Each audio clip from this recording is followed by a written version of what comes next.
Aku berharap kehadirat-Mu Tuhan. Sekali lagi. Dari yakinku teguh, hati ikhlasku penuh akan karunia-Mu.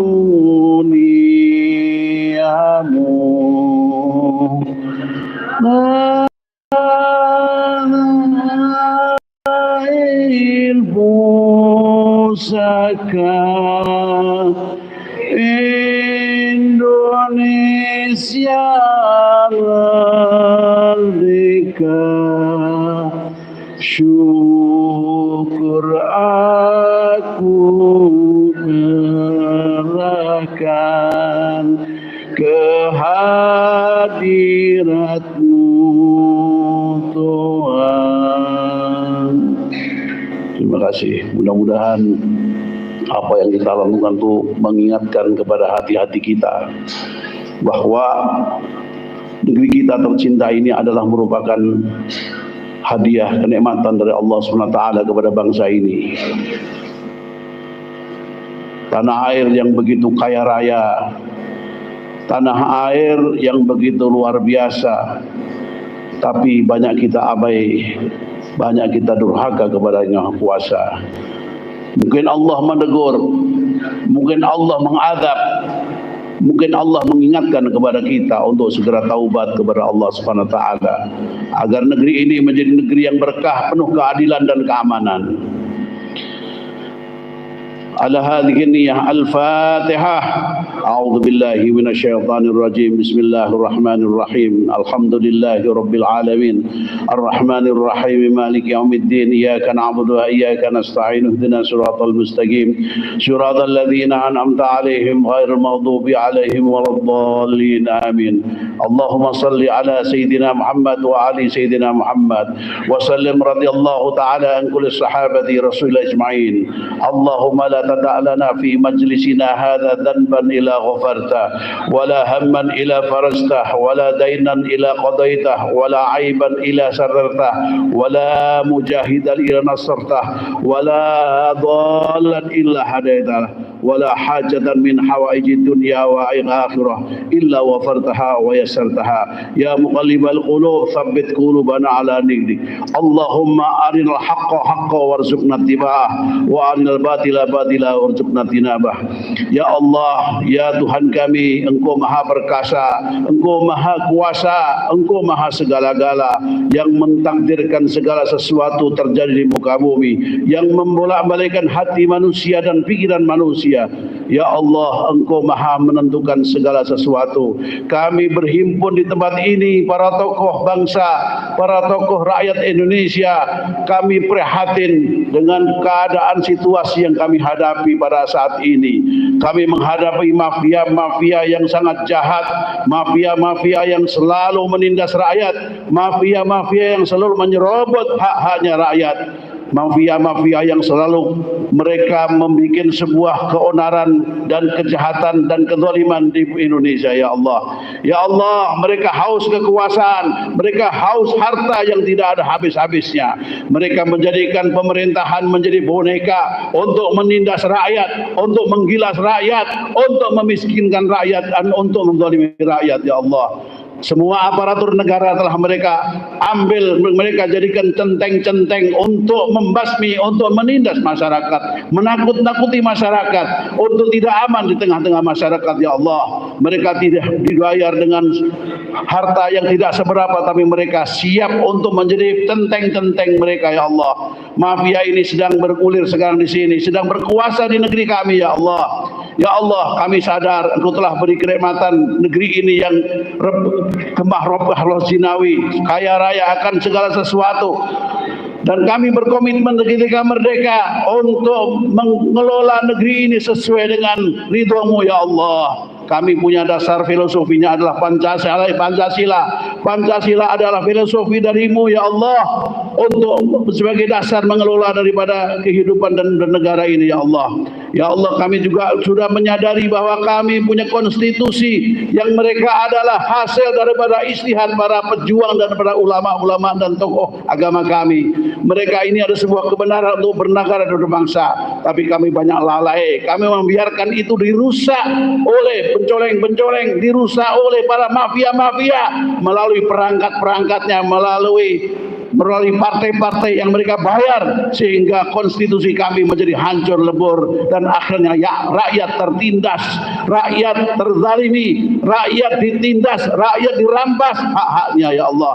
Ya Allah, Engkau yang Maha Perkasa. Kami ingin kembali kepada jalan-Mu ya Allah. Kami ingin kembali kepada Pancasila dilahirkan, dijalankan secara konsekuen. Kembali kepada Undang Dasar 40 yang dijalankan secara konsekuen, agar supaya ini semuanya bisa berjalan sesuai dengan cita-cita para pendiri bangsa ya Allah.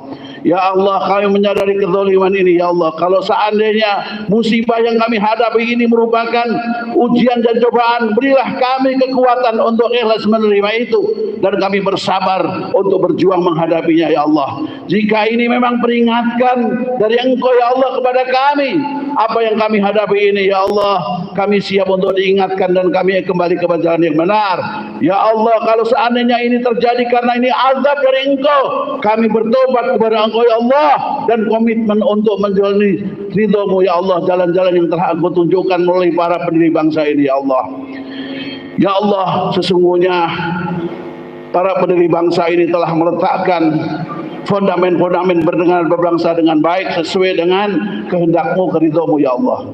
Tapi kami semuanya tidak menjaganya. Kami membiarkan ini dirusak secara politik, secara ekonomi, secara sosial, secara hukum, porak-poranda semuanya. Karena apa? Karena kami menghadapi orang-orang yang bernafsu besar, orang-orang yang bernafsu harta, bernafsu kekuasaan.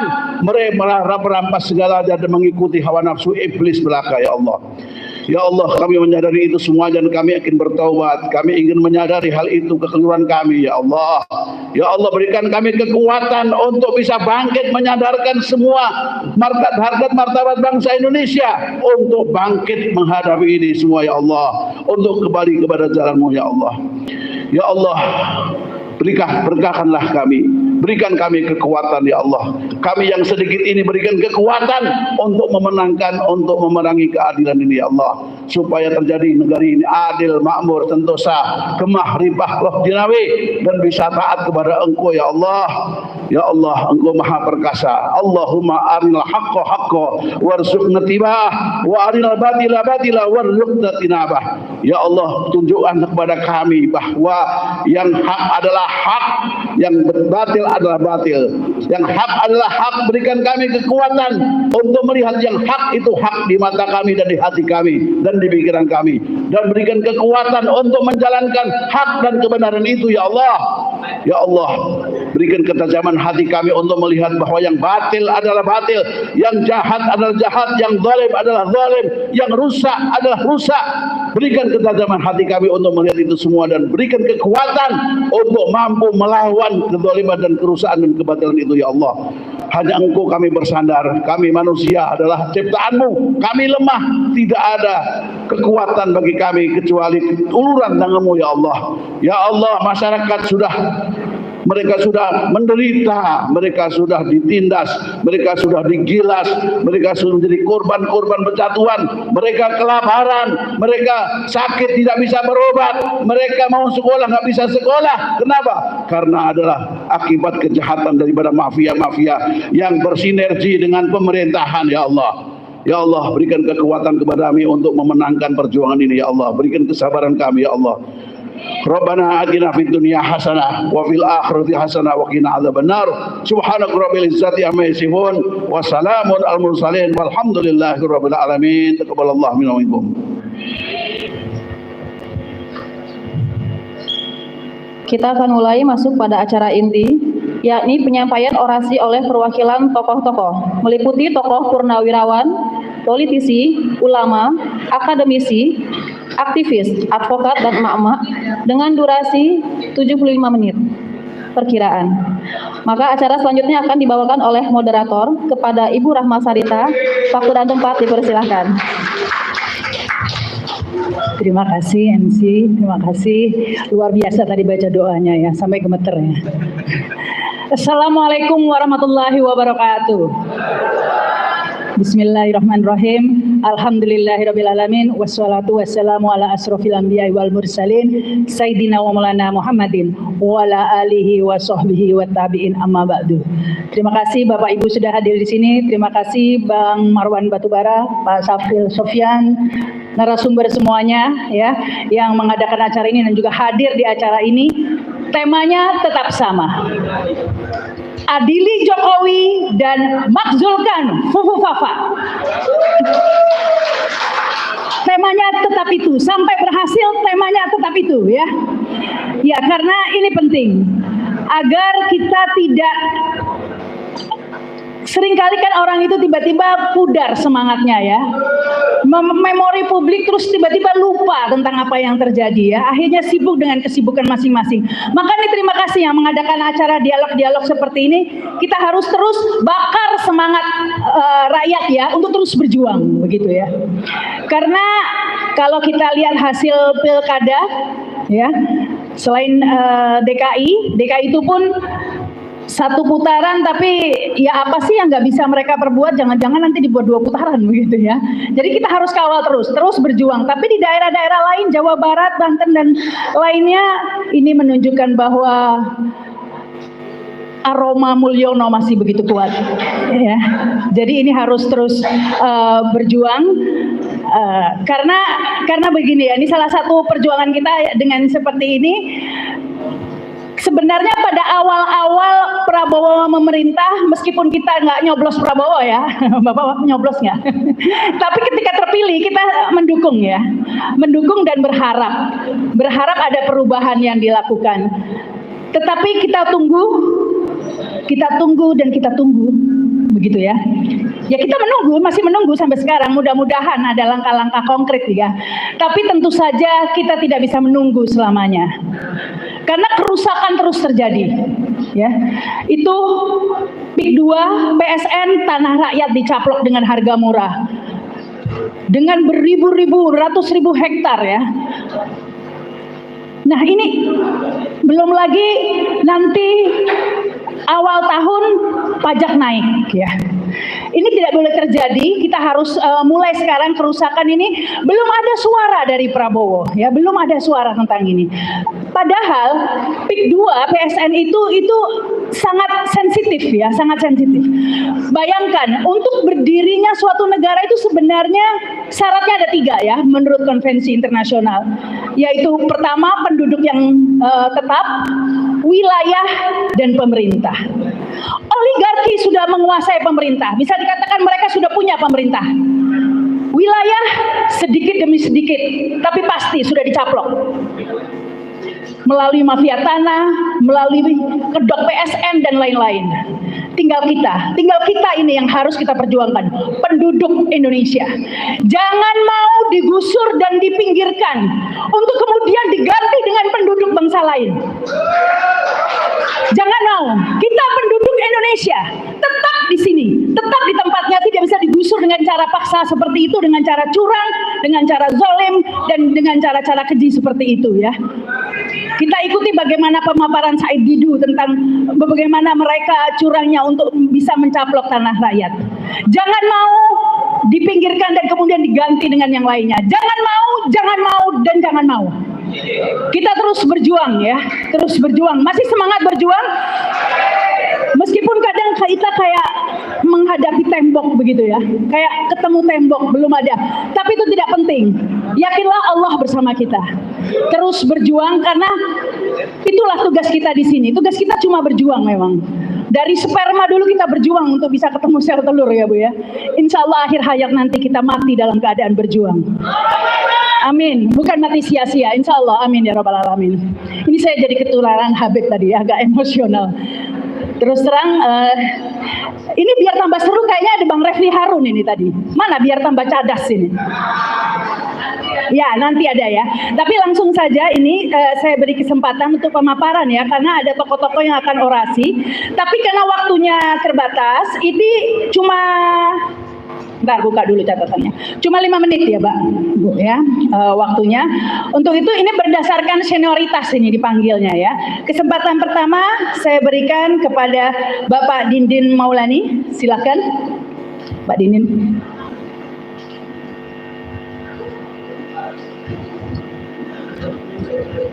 Terima kasih, Bang Rahmat. Ya, itu kelebihan dari Bang Rahmat sebagai moderator merangkap orator dan kompor.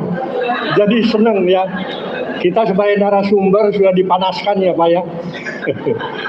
Assalamualaikum warahmatullahi wabarakatuh.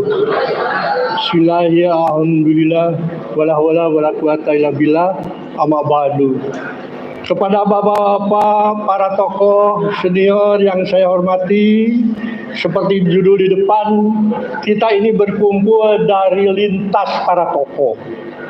Jadi ada beberapa tokoh yang sangat concern terhadap persatuan, kesatuan di antara kita ini.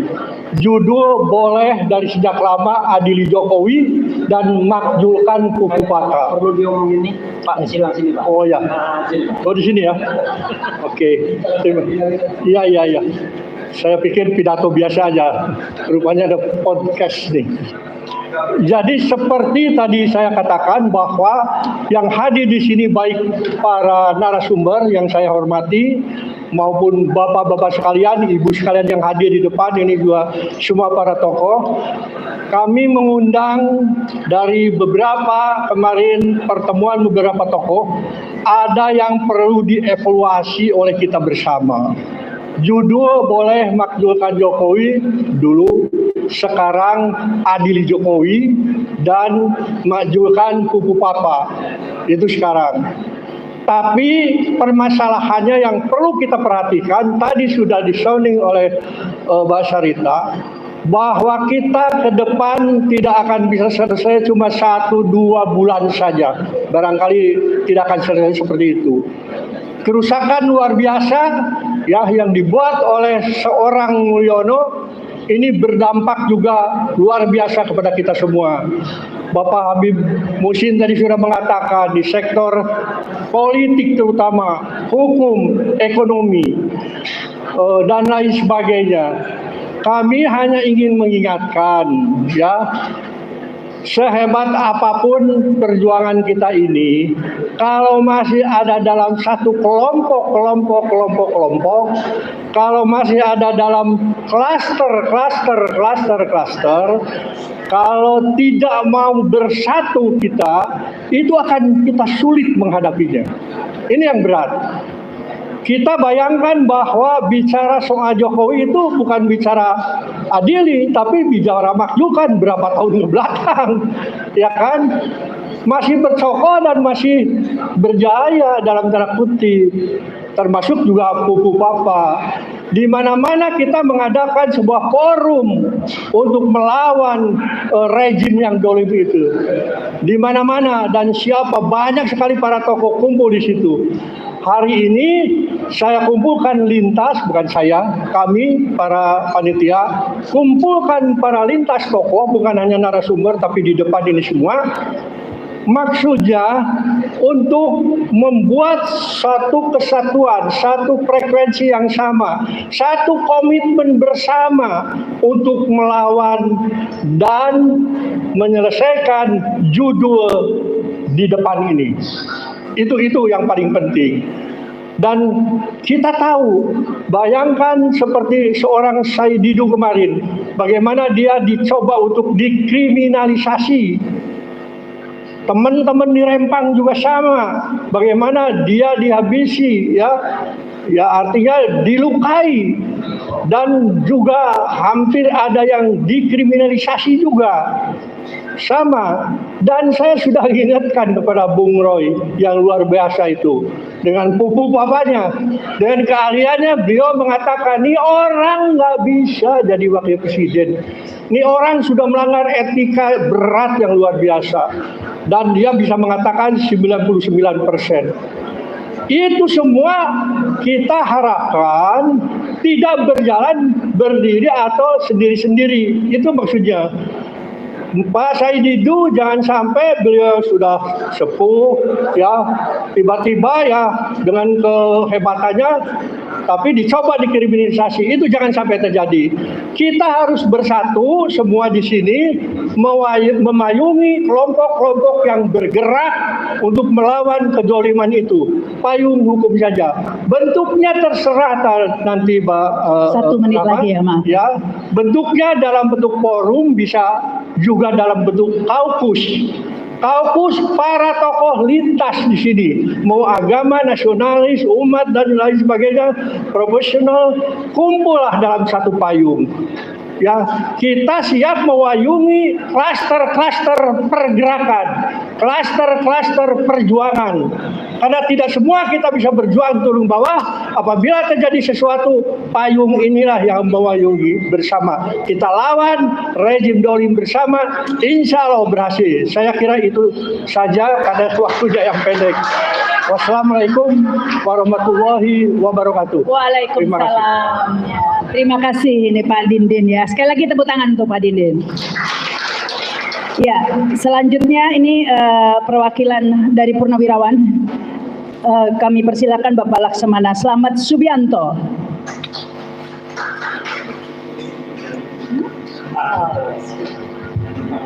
Lima menit ya Pak ya. Pendek sekali. Tambah dikit nggak Bapak deh. Assalamualaikum warahmatullahi wabarakatuh. Merdeka! Merdeka! Merdeka! Saya ingin menggarisbawahi apa yang disampaikan oleh yang pertama, Bapak mana? Persatuan kesatuan itu. Kita tidak akan bisa melaksanakan itu. Judul itu. Apabila kita tidak bisa bersatu. Nah, untuk itu kita harus menetapkan satu tujuan yang harus kita sepakati bersama, yaitu menyelamatkan bangsa dan negara. Jadi semuanya harus sepakat bahwa langkah kita adalah menyelamatkan bangsa dan negara. Titik. Nah, oleh karena itu masing-masing klaster harus mulai menyiapkan kekuatan, menggalang kekuatan, menjahit kekuatan untuk bersama-sama melakukan tindakan apabila perlu adalah tindakan 98 yang kedua. Itu yang harus kita lakukan. Karena semua yang ada saat ini tidak bisa kita harapkan. Tidak bisa kita harapkan. Jadi kita harus melakukan langkah besar, melakukan persiapan diri, menjahit kekuatan untuk merobohkan pemerintahan ini. Setuju nggak? Setuju nggak? Setuju itu ya. Nah, baru kita tata. Berkali-kali kita membuat suatu deklarasi, diabaikan, dianggap angin lalu.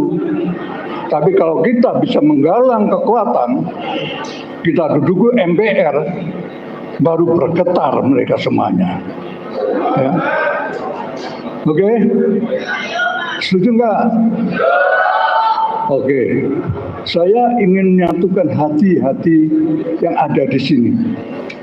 Menjadi suatu kesatuan hati untuk berjuang menegakkan kebenaran di negeri ini. untuk menyelamatkan bangsa dan negara ini. Ya, saya nggak terlalu panjang. Saya ingin kita ikrar bersama. Ayo, tolong berdiri. Ya. Saya harapkan ikrar ini menyatukan hati kita untuk menjadi satu tekad perjuangan merobohkan rezim yang tidak bertanggung jawab ini. Angkat tangan kanan ya. Ikuti kata-kata saya. Aku bersumpah demi negeri ini. Negara Kesatuan Republik Indonesia. Satu. Kami bangsa Indonesia. Berketuhanan yang Maha Esa. Dua. Kami bangsa Indonesia. Berkemanusiaan yang adil dan beradab. Tiga. Kami bangsa Indonesia. Menjunjung tinggi persatuan dan kesatuan Indonesia. Empat. Kami bangsa Indonesia. Berkerakyatan yang dipimpin oleh hikmat kebijaksanaan dalam permusyawaratan perwakilan. 5.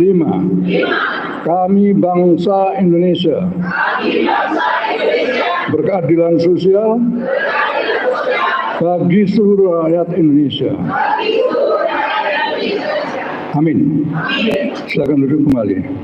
Nah, ikrar itu saya harapkan bisa menyatukan kita, menyatukan langkah kita, menyatukan kekuatan kita untuk merobohkan pemerintah yang ada.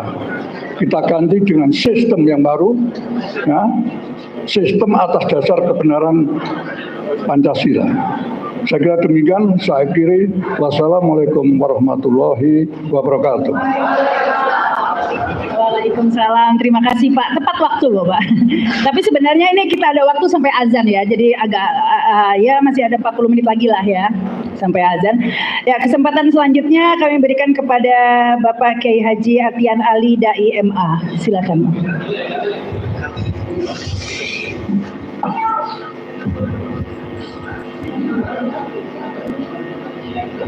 Bismillahirrahmanirrahim. Assalamualaikum warahmatullahi wabarakatuh. Bismillah, alhamdulillah, wassalatu wassalamu ala rasulillah. Mohon izin, mungkin saya tidak langsung menuju tema ini, Pak. Tetapi ingin menyampaikan sesuatu yang mungkin harus kita siapkan agar kita bisa memenangkan tema yang ada ini. Terus terang dari lubuk hati yang sangat dalam, saya sangat salut Pak dengan yang hadir sekarang di ruangan ini. Yang dari sejak dulu, dari zaman ke zaman, dari rezim ke rezim, tidak pernah berhenti dari berjuang. Pertanyaannya apa hasilnya?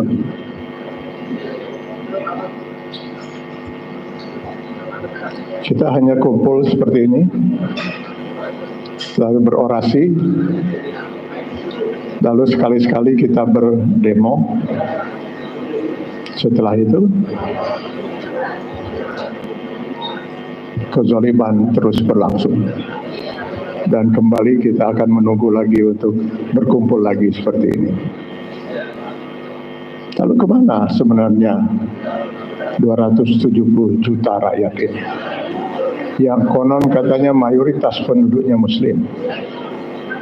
Kondisi ini sudah disinyalir oleh Rasulullah SAW 16 abad yang lalu. Saya khawatir, kata Rasulullah, umatku di kemudian hari Keberadaan mereka tidak lebih dari hidangan yang diperebutkan oleh orang-orang yang sangat rakus dan lapar. Sudah rakus, lapar. Kita hanya sekedar makanan yang diperebutkan oleh orang-orang yang rakus dan lapar, para oligarki dan budak-budak mereka, hamba-hamba sahaya mereka. Kita hanya sekedar menjadi hidangan makanan. Al-Mingkin latin nahnu yawma izin ya Rasulullah. Adakah karena kondisi umat Islam pada waktu itu sangat sedikit? Tidak, kata Rasulullah. Balhum kasir. Jumlah umat Islam sangat banyak. Tapi keberadaan mereka tidak lebih dari buih di lautan. Terombang-ambing, tidak jelas arahnya kemana. Dimanfaatkan oleh para oligarki dan hamba-hamba serta budak-budak mereka itu. Kita pun hanya menjadi penonton, dan besok lusa kita kumpul lagi di sini untuk berdiskusi lagi.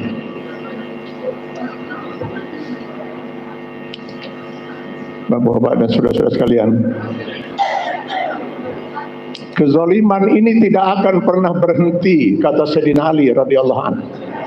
Bukan karena banyaknya orang-orang yang jahat, tapi diamnya orang-orang yang baik.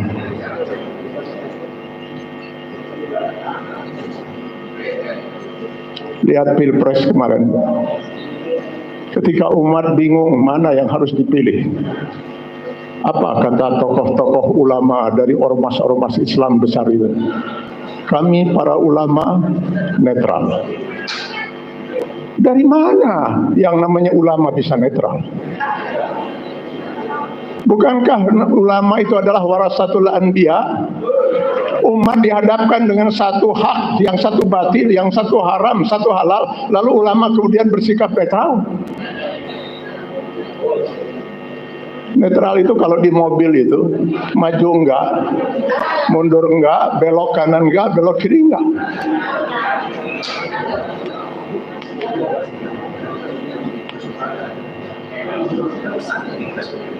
Saya jadi teringat dengan pernyataan Imam An-Nawawi dalam Syarah Sahih Muslim. Mereka yang tidak menyuarakan kebenaran adalah syaitan al-akhras, setan yang bisu. Dan yang menyuarakan kebatilan adalah setan yang berbicara. Kini kebanyakan kita adalah setan-setan bisu.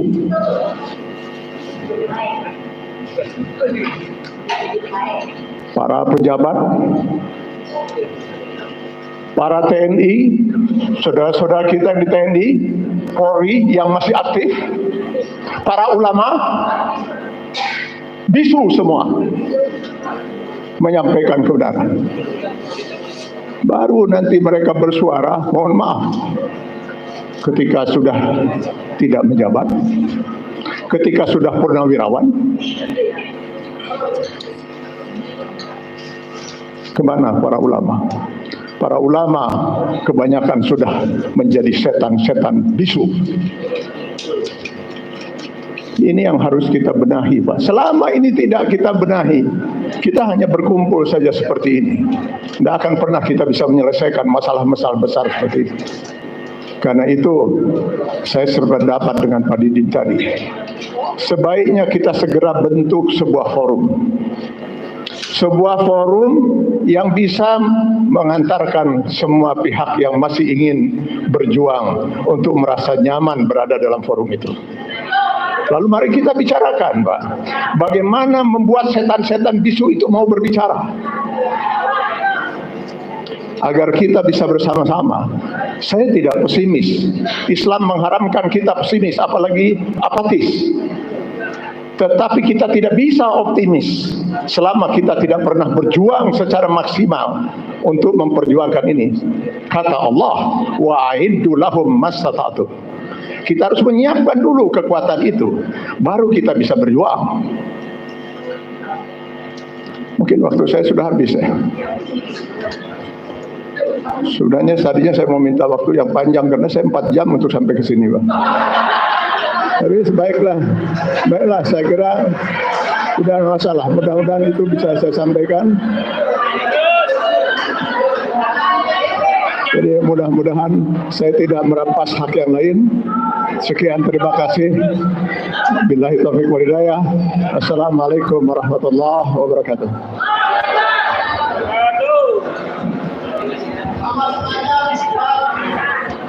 Ya, terima kasih Pak. Sebenarnya nanti ini orasinya ini unlimited sebenarnya ya. Karena setelah pembacaan sikap nanti setelah azan masih dilanjutkan lagi. Terus sampai sepuasnya, sampai. Jadi waktunya masih panjang. Baik, selanjutnya kami beri kesempatan ke ini Bang Abraham Samad ini, silakan.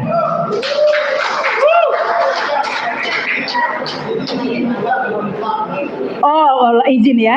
Ada Bang Ihsanuddin Nursi tadi.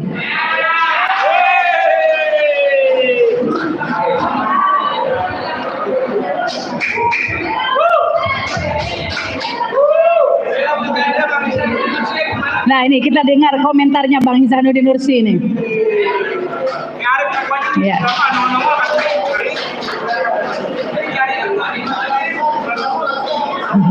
Ini patut dilestarikan Bang Ihsanuddin Nursi ini.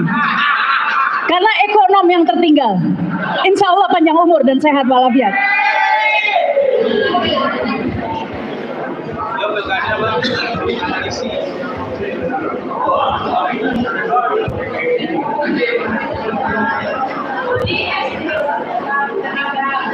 Belakangin.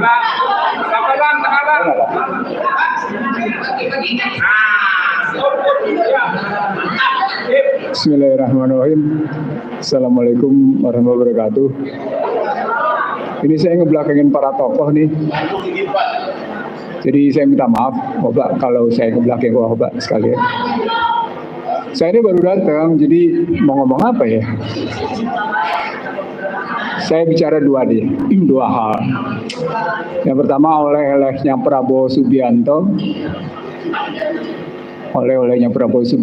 dan yang kedua dari oleh-oleh itu kita melihat apakah retorika sejak 20 Oktober sampai dengan kemarin surat yang beredar mendukung Ridwan Kamil dan Susmono itu ajak dalam kehidupan ekonomi politik kita. Bapak sekalian,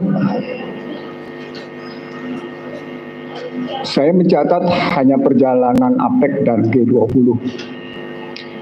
Dalam perjalanan APEC dan G20 itu, Presiden kita Republik Indonesia menyatakan soal 25% kelaparan, dan kemudian juga bicara tentang kebebasan pendidikan dan kesehatan. Silakan investasi di bidang pendidikan dan kesehatan. Videonya beredar luas, tapi buat saya ini omongan yang sangat berbeda dengan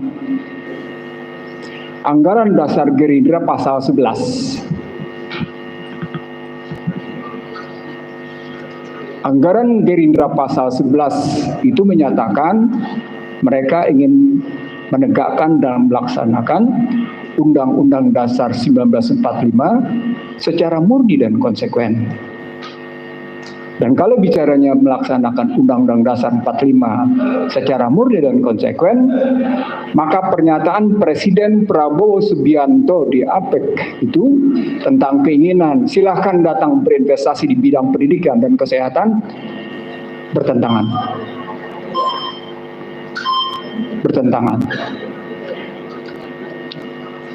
Saya bahkan ketika ini kajiannya bukan kajian bercanda, tapi kajian pakai otak sedikit. Saya bahkan ketika membaca strategi transformasi bangsa yang dibuat oleh Byline, ditulisnya Byline oleh Prabowo Subianto, dan menyatakan ekonomi Pancasila atau ekonomi kerakyatan adalah Jokowinomics, Jokowinomics adalah ekonomi Pancasila akademi kerakyatan, itu bukti bahwa ada yang salah. Seketika di channel saya, I See The Real Show, dan di beberapa tempat saya menyatakan ini bukti bahwa sesungguhnya Presiden Prabowo Subianto tidak mengerti apa makna sesungguhnya ekonomi kerakyatan. Apalagi hendak mengatakan no one left behind.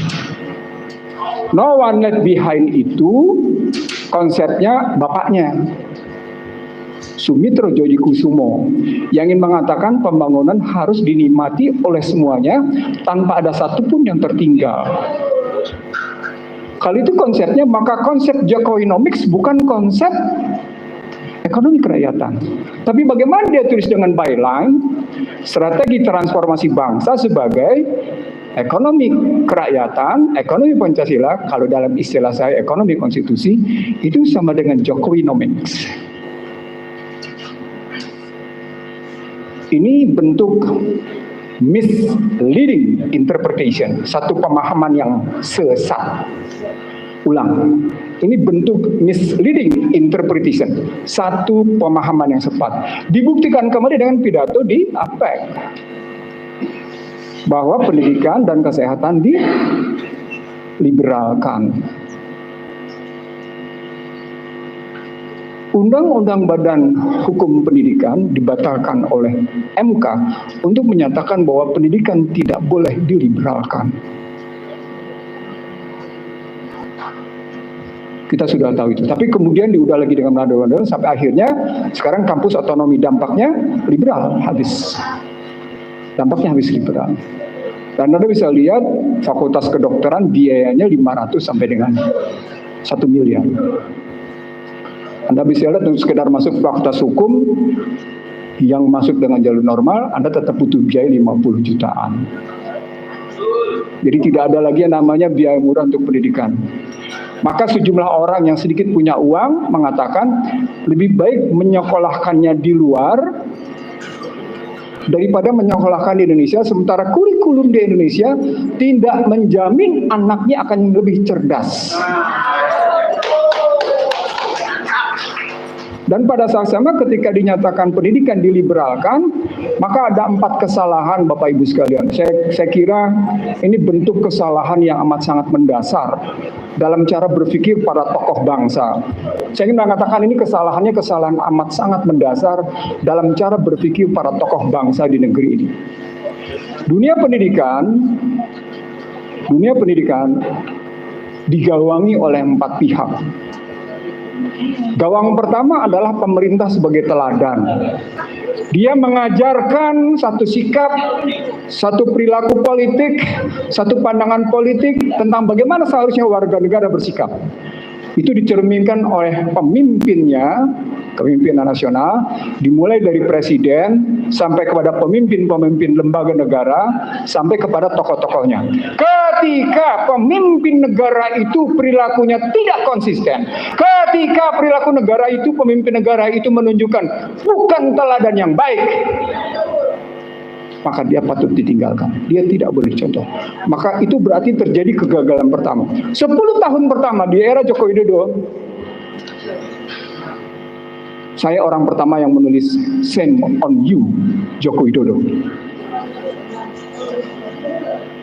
Anda buka jejak digital saya nampak, saya menyatakan pada tanggal 17, 18, dan 19 November 2014 artikel saya berjudul "Shame on you, Joko Widodo". Apa poinnya?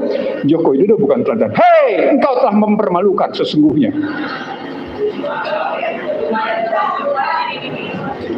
Saya tadinya mau ngomong tenang-tenang, tapi takut Anda ngantuk.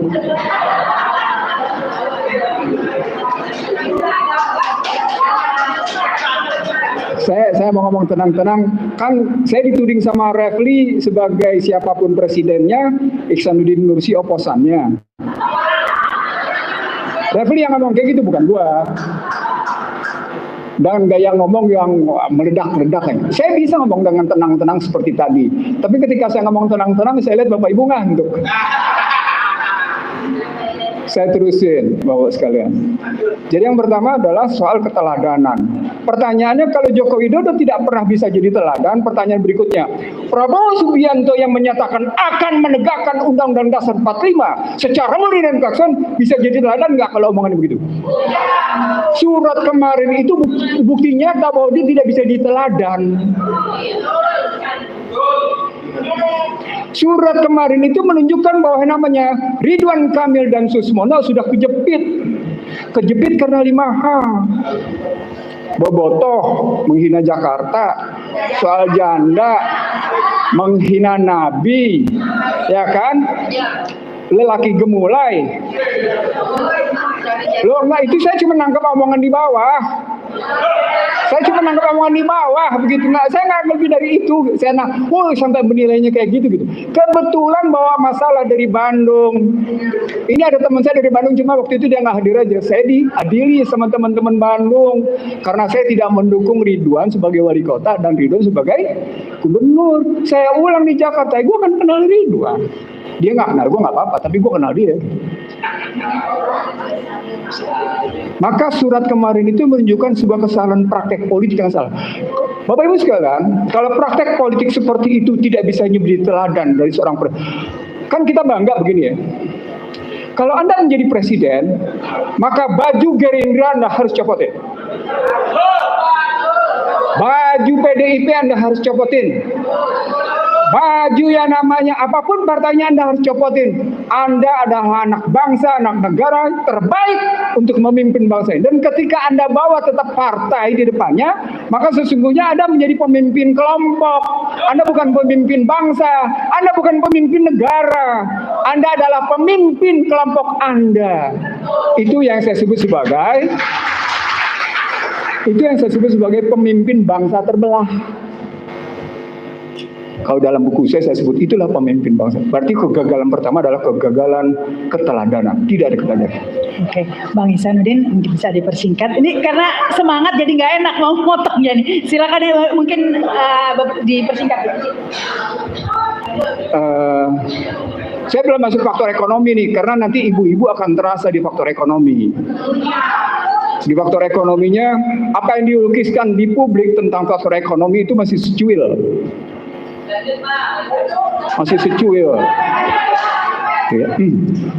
Yang kedua adalah kegagalan lembaga pendidikan formal.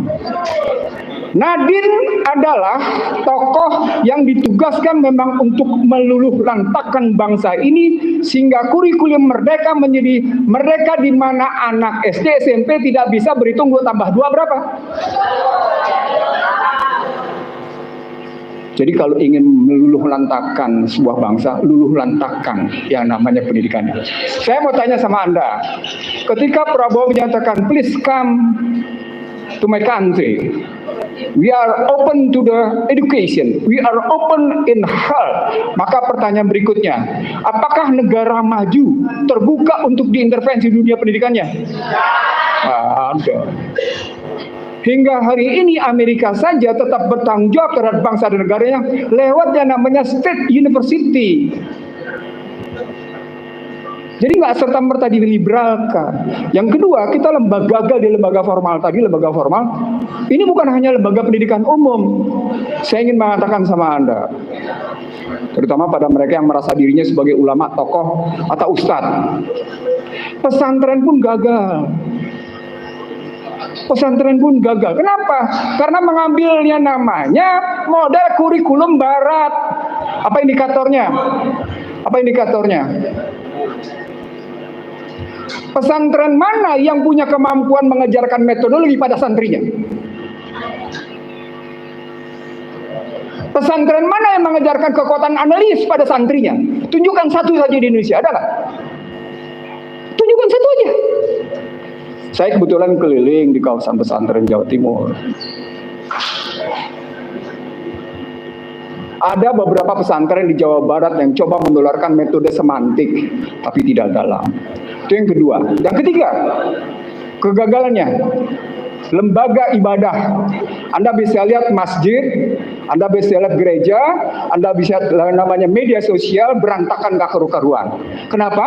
Karena masjid diintervensi habis-habisan. Gereja ya tentu mereka menikmati. Saya percepat karena Rahma minta saya mempercepat. Saya sebenarnya tertarik untuk mengajak Bapak Ibu, yuk kita jangan cuma ngoceh. Yuk kita bertindak karena ada sebuah kesadaran yang salah dalam dunia pendidikan. Dan ujungnya yang keempat, kesalahan pendidikan di rumah tangga. Di mana bapak tidak bisa menjadi teladan, ibu tidak bisa mengajarkan yang namanya soft skill. Ulang, bapak tidak bisa menjadi teladan dalam format berpikir, format bersikap, format mengambil pendidikan, tapi pada saat sama ibu tidak bisa mengajarkan soft skill, satu pelajaran sederhana untuk kebaikan hubungan, kesantunan hubungan. Maka Anda bisa lihat yang namanya Gen Z itu perilakunya kayak apa. Empat-empatnya gagal. Kalau empat-empatnya gagal, dunia pendidikan kita kayaknya akhirnya gimana? Jadilah niretik. Maka kehadiran Fufu Fafa, maka kehadiran yang namanya bocil jadi wapres, lu tuh niretik, lu tuh nirmoral, itu disebabkan kegagalan pendidikan. Lalu kemudian terbelalak kita dengan pendidikan-pendidikan luar, dengan sertifikat dari luar, padahal diragukan sertifikatnya. Artinya apa? Double kegagalan kita. Nah, kalau pendidikan politik, pendidikan dan lain gagal, begitu masuk ke ekonomi, maaf, saya cuma ngambil satu indikator saja karena Rahma minta mempersingkat. No, saya dalam posisi sesungguhnya amat sangat terenyuh, amat sangat sedih melihat euforia kemenangan Prabowo Subianto dengan pidato 20 Oktober yang begitu menggelegar, tapi sesungguhnya ketika diuber kontennya menyedihkan. Apa indikatornya? Sederhana. Mari kita lihat. Dua indikatornya. APBN 2025 nilai tukarnya berapa? Berapa nilai tukar APBN 2025 dalam Undang-Undang APBN 2025? Berapa nilai tukarnya? 16.100. Kalau Anda nggak tahu, itu bukti bahwa Anda tidak peduli sedang dilakukan pemiskinan struktural sama Anda. Kenaikan perpajakan sebesar 43 sampai dengan 44 triliun disebabkan oleh kenaikan PPN 1%. Tetapi ada tetapinya. Tetapinya adalah Gini rasio dari 5 tahun sebelumnya ke 5 tahun ke depan tidak bergeser sama sekali. Dia bergerak 0,379 sampai dengan 0,382. Kalau dalam istilah saya 0,421. Apa poinnya? Tidak terjadinya perubahan ketimpangan. Apa poinnya? Ada prestasi? Nggak ada. Pada saat yang sama, Anda butuh soal makan bergizi gratis. Anda butuh yang namanya bantuan luar untuk melakukan itu. Padahal, kalau dalam konsep saya pada mereka, Anda punya potensi yang amat sangat luar biasa. Tetapi karena Anda telah menumpuk isu political distrust, maka Anda tidak bisa ngebangun kepercayaan betapa masyarakat ingin berkontribusi melakukan perbaikan. Nah, akhirnya Bapak Ibu sekalian, itu ya, sebagai penutup, saya tidak datang ke sini untuk melakukan sesuatu yang luar biasa. Soal bagaimana menggugat Fufu Fafa, soal bagaimana membawa Joko Widodo ke meja pengadilan, ini adalah negara hukum. Jadi tidak ada satupun orang yang kebal di depan hukum. Jadi forum ini adalah forum yang sangat wajar jika punya keinginan untuk menggelar peradilan pada mereka yang melanggar hukum. Ulang. Forum ini adalah forum yang wajar jika ada keinginan untuk melakukan pergelaran di pengadilan terhadap mereka yang telah melakukan breaking the law, telah melakukan perlawanan terhadap hukum. Apa yang saya uraikan tadi pada hakikatnya tidak sekedar menggambarkan breaking the law, tapi juga breaking the social value, melanggar nilai-nilai sosial. Dan itu yang tidak kita sadari, bahwa kita juga ikut tertular. Sebagai penutup, yuk kita tetap jaga semangat kita. Ke depan kita akan lebih berat. Donald Trump akan memvonis Indonesia untuk masuk dalam posisi upper middle income. Kalau dia masuk dalam upper middle income, itu berarti prioritas untuk mendapatkan kemudahan biaya masuk akan dikurangi, dan itu berarti import Indonesia ke Amerika akan berkurang, dan itu berarti kekurangan dolar akan terjadi, dan itu berarti dolar akan naik lagi. Terima kasih. Assalamualaikum warahmatullahi wabarakatuh. Waalaikumsalam warahmatullahi wabarakatuh. Ya. Oh Pak, ya. Baik, ya, tadi itu luar biasa ya Bang Ihsanuddin. Emang kerusakannya itu benar-benar saya sendiri heran. Ini kenapa kok ancur-ancuran kayak gini begitu ya? Saya nggak ngerti. Padahal zaman Pak Harto dulu 32 tahun, rasanya ini lebih parah begitu ya. Apa mungkin karena saya mikirnya mungkin karena Pak Harto saat itu merasa dirinya memiliki bangsa ini. Jadi akan berkuasa seumur hidup. Jadi nggak dirusak gitu negaranya.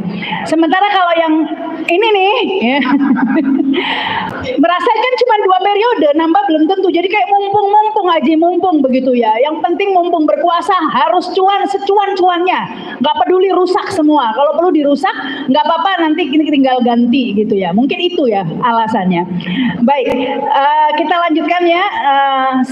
Sebelum nanti ada pernyataan sikap, saya persilakan Bapak Kiai Haji Sukri Fadoli, silakan.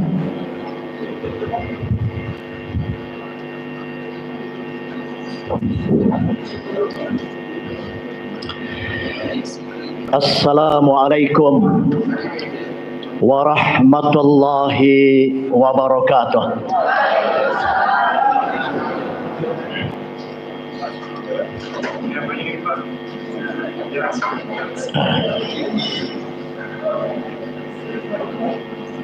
Alhamdulillahi rabbil alamin. Wassalatu wassalamu ala asrafil anbiya wal mursalin wa ala alihi wa ashabihi ajmain. Yang saya hormati dan saya muliakan para tokoh-tokoh pejuang rakyat dan bangsa yang insya Allah dimuliakan oleh Allah.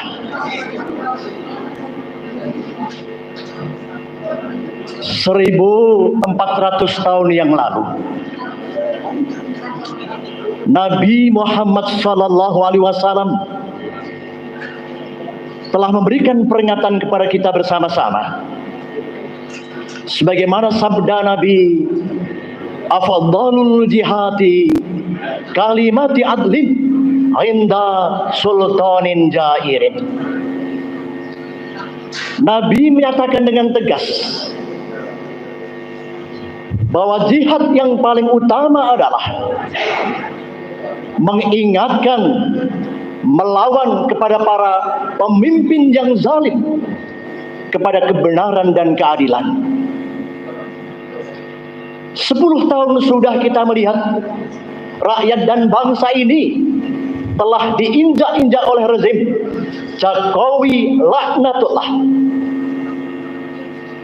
yang memberikan umpan kepada oligarki tetapi menginjak-injak martabat rakyatnya sendiri. Silih berganti Prabowo sekarang berkuasa, maka ada harapan tetapi juga kekecewaan. Oleh karena itu dalam kesempatan kali ini saya ingin menyampaikan 3 hal dalam rangka menyelamatkan kehidupan bangsa dan negara yang kita cintai ini. Setidaknya ada 3 misi utama yang perlu kita lakukan. Yang pertama adalah dosa Jokowi cukup besar. Maka kalau seandainya Jokowi tidak diadili, maka rusak, hancurlah hukum saat ini. Oleh karena itu kita sepakati bersama-sama, gerakan kebangsaan ini adalah mendorong agar Jokowi diadili oleh hukum dan rakyat. Sepakat? Takbir. Yang kedua, Karena Gibran adalah anak yang cacat hukum sejak lahir, maka tentunya kewajiban rakyat dan bangsa ini memakzulkan Gibran sebagai wakil presiden.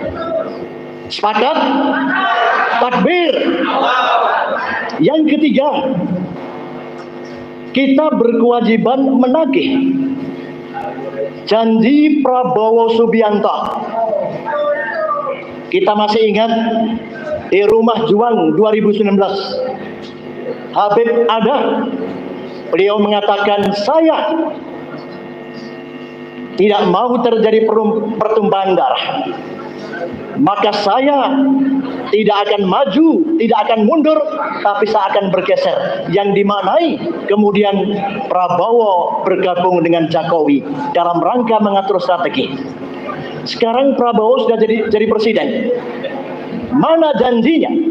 Timbul tenggelam bersama rakyat, betul? Akan melawan jongos johot pengiat bangsa yang jadi penghamba oligarki. Sampai detik ini belum bisa kita lakukan bersama-sama. Oleh karena itu, dalam gerakan kebangsaan ini, kita harus menagih janji Prabowo Subianto untuk menepati janjinya, untuk melaksanakan sumpah jabatannya. Kalau dia bisa melakukan, insya Allah Prabowo akan dimuliakan oleh Allah. Tetapi kalau dia berkhianat, insya Allah akan diberikan laknat dan azab oleh Allah Subhanahu wa Ta'ala. Takbir. Terima kasih. Assalamualaikum warahmatullahi wabarakatuh. Waalaikumsalam warahmatullahi wabarakatuh. Ini sebenarnya masih ada waktu, tapi azan ya. Kapan sih waktu azannya? Masih bisa satu lagi ya? Ya, baik, kesempatan selanjutnya kami berikan kepada Bapak Dr. Gigi Paulus Januar. Sudah.